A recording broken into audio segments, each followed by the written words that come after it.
حط حاجتين ومش هقولهم وحياة ربنا ما هقولهم يا باشمهندسين. السلام عليكم، كل سنة وانتم طيبين. الحمد لله الدولار نزل والاسعار اتظبطت وابتدينا نرجع نشوف البلاط المستورد من اول وجديد تاني، والشغل ابتدى يعني يا رب تفضل الدنيا مستقرة. مؤخرا بقينا بنجمد قلبنا في مقاسات البورسلان، يعني البلاطة دي متر 20 في متر 20، اما الوحش ده فمتر 20 في 2 متر 40، واحيانا بنحتاج نركب ده في الارضيه، وده اصلا جايبينه عشان نركبه في ارضيه. يركب ازاي بقى؟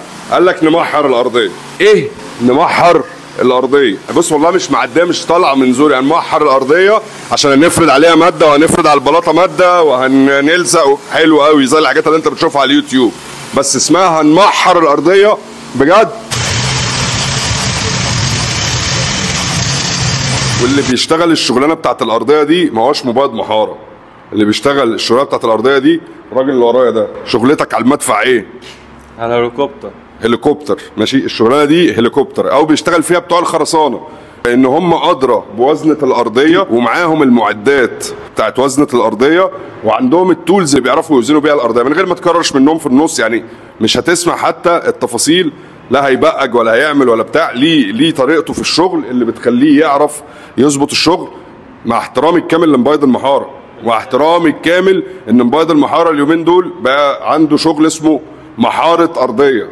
قولوا اي حاجه، بس قبل ما تمحر الارضيه ماشي لازم هتحط حاجتين، ماشي، ومش هقولهم وحياة ربنا ما هقولهم يا باشمهندسين، تمام؟ قبل ما نحط اسمنت ورمل بس في حاجتين كمان بيتحطوا، او 3 حاجات. واللي بيشتغل فيها طبعا مبيضين المحاره، ما دام الناس بتجتهد والكلام ده كله هيبقى اسمه برضه، يبقى انت اسمك بتشتغل دكه او بتشتغل اي حاجه تاني، بس هي اساس الشغلانه دي الناس بتوع اللاندسكيب وبتوع الخرسانه وبتوع الهليكوبتر.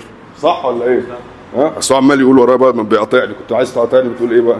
لا اللي هي بتبقى في ميزان ما احنا بنمشي عليه، بيبقى معدات تاني. لا ما انا ما بحبش اقول سر اللي عايزنا، فاهم؟ استنى اقول رقم تليفونك، ما بهزرش والله. اقول رقم تليفون 012 ايوه 79 11 7515. انت اصلا من ايه؟ من حلوان. المتر المسطح شامل الخلط والفرد والتسويه تقريبا من 85 ل 100.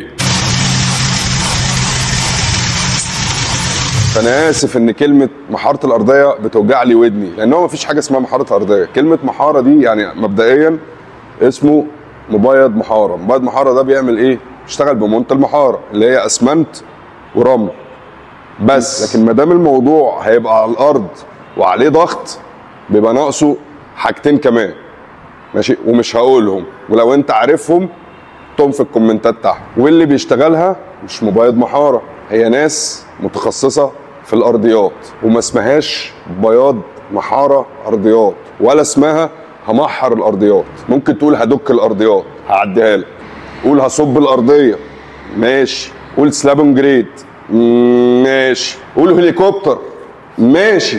لكن محاره ارضيه مش بتعدي. بقالي شويه مش عارف اعديها، بس ايه، نغير المصطلح، وخصوصا المهندسين، تمام؟ لان اللي احنا بنقوله كله بيعيد ورانا. السلام عليكم.